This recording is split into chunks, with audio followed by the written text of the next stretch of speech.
another episode on investment and taxation. This is part two of this series. So, in this one, we look at the fixed deposit and public provident fund and employee provident fund, their benefits, how the taxation works. That is what we are going to look at. So, this is part two. As I said, it's on savings and tax benefit, particularly on fixed deposits and PPF and EPF as well.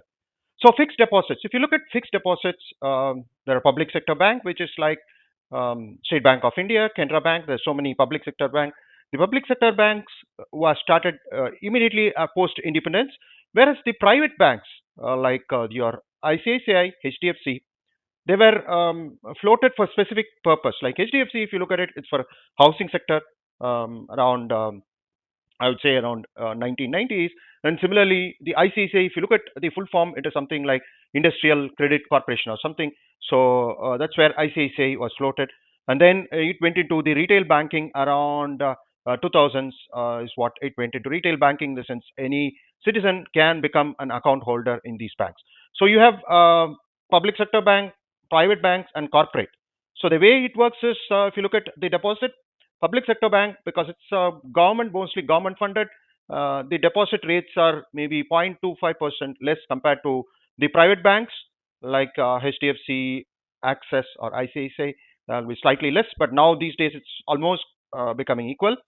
Then the corporate deposits also do happen, like any of the corporates like maybe the Sundaram Finance Corporation or any other corporates do accept deposits.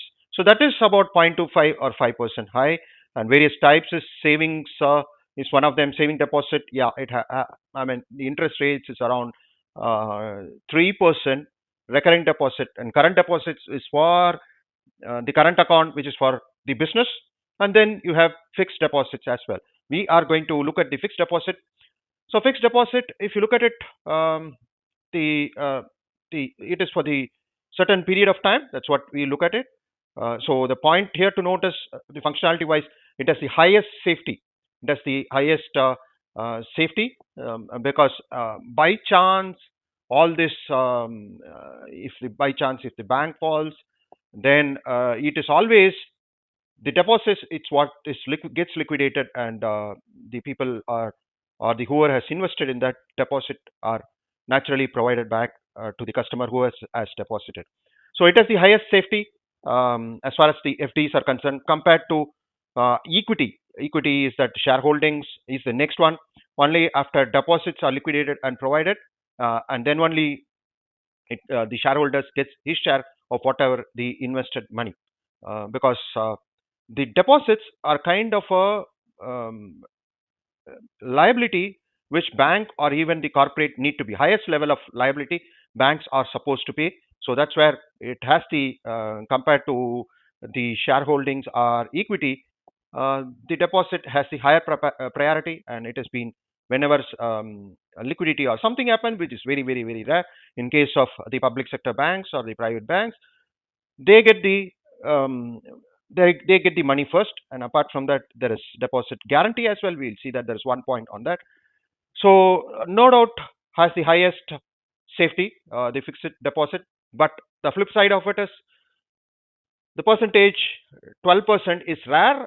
12% was sometime in 90s, but these days in 2000 it's about 6 to 8% maximum. During pandemic, yes, it went down to 5%, but now it has gradually gone up to 6.5, and sometimes they are offering up to 7%. Beyond that is very rare. Maybe the corporates could provide 8 or 9%.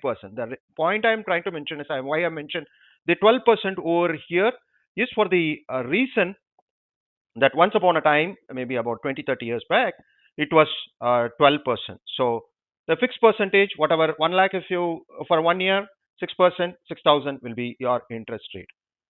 And specific duration, how long you want? 1 year, 2 years? 2 years will be slightly high. 3 years could be slightly more higher. But then beyond that, again, it all depends on the bank. But you have a duration after which either you get the money, including your principal, or you can reinvest again. You give the instruction to the bank, they will reinstruct again, including the interest part, or they could deposit the interest part and the principal alone gets renewed. Tax deducted at source, it happens because it's interest up to 40,000 INR on the fixed deposit does not attract TDS. Beyond that, it does attract a TDS 10% with PAN. If you're not provided with a PAN, it can go up to 20%. So one way of, if you don't want to have any TDS to be deducted, you can give a Form 15G.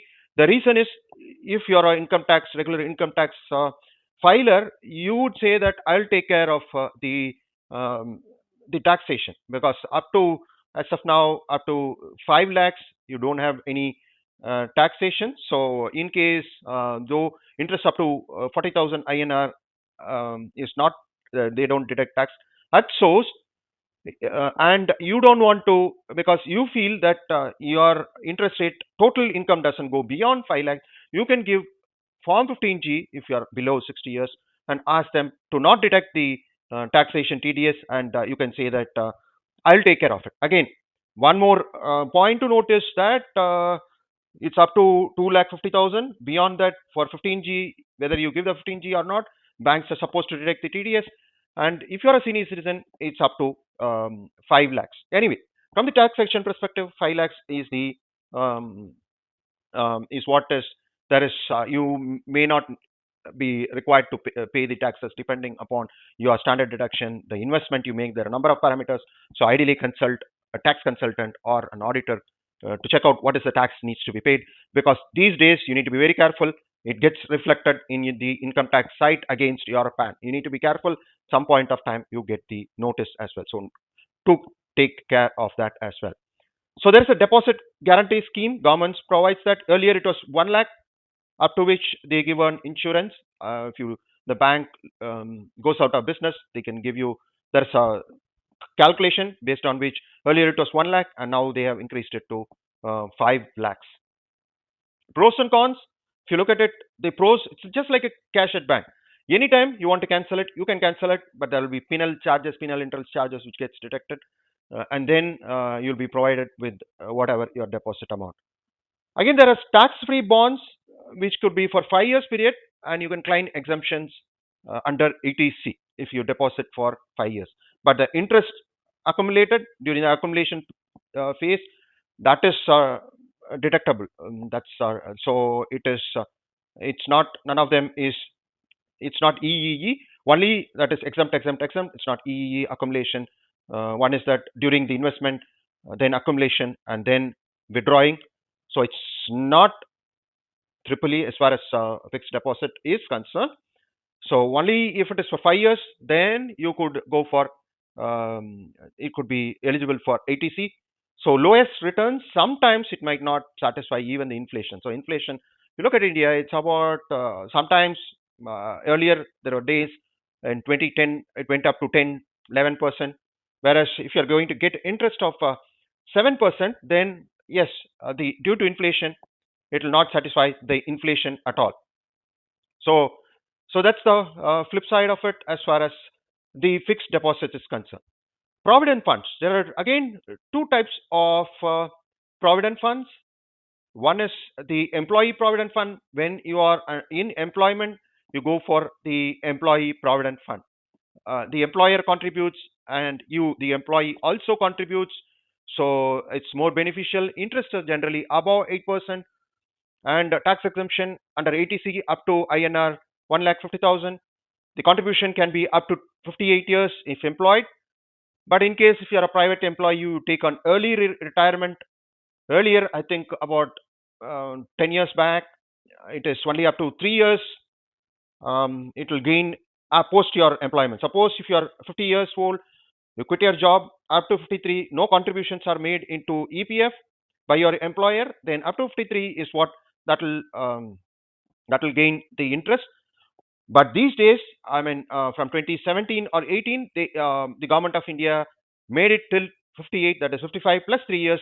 Whatever the investment is already there, it's going to have the interest component gets added up.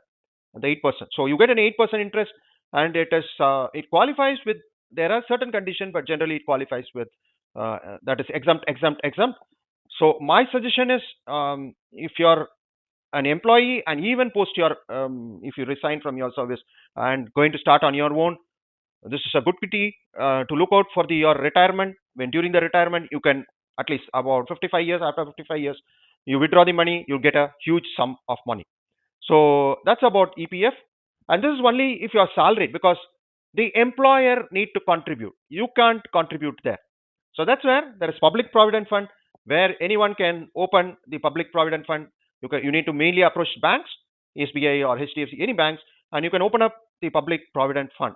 Almost same, but the interest rates are slightly lesser when compared to the employee provident fund. Maybe 0.5% would be the difference between the EPF and PPF.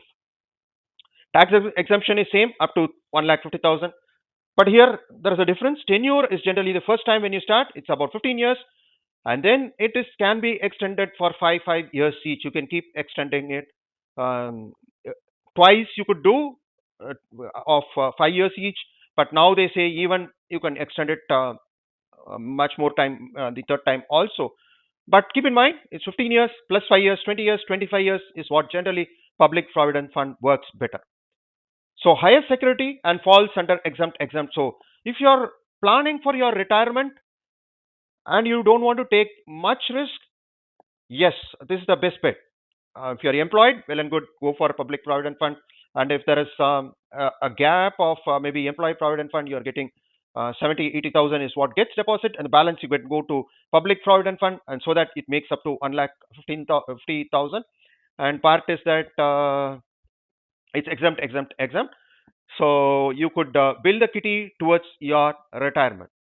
So these two ensure that, particularly if you are in business, you get to public provident fund, because the interest rate you can't compare with any of the banks. It is much better, and you have the exempt, exempt category. So I hope this was useful. And one more point, I'll give you a quick screenshot of the glance of EPF and PPF. This is for the salary for any citizen, employee, the benefit contributor, minimum how much, 500 per year, maximum 1,50,000, because it comes under ATC, 1,80,000. And again, the rate varies each year. This is up to retirement. This is for 15 years and every 15 years. Premature withdrawal is possible before 2 months. Otherwise, it is 55 plus 3 years. It will gain the interest. At any point of time, you can even withdraw a partial sum of money. Even if you're not employed, it can be done through these days. You can do it through the online. Ensure that your Aadhaar is linked. Your bank is there. Bank is also linked. Important point is your Aadhaar name, your the employee, the EPF number. All this should be same. No, I mean the name should be reflecting same. Your name, whatever name it is there, your Aadhaar should have the same name. In EPF, it should be the same name. Your PAN should be in the same name. Bank should also reflect the same name. Then you could withdraw the advance money as you wish at any point of time, even if you are resigned. So maybe you can draw an advance. Otherwise, make it ensure that, because it's the highest percentage of interest, you allow it to grow, and maybe at a later stage in your career, maybe around 55 years, you withdraw that money. If you're not employed, yeah, you can always, if you're in a business, you can go for a PPF. Deductions under ATC is allowed, and as I said, it is triple E.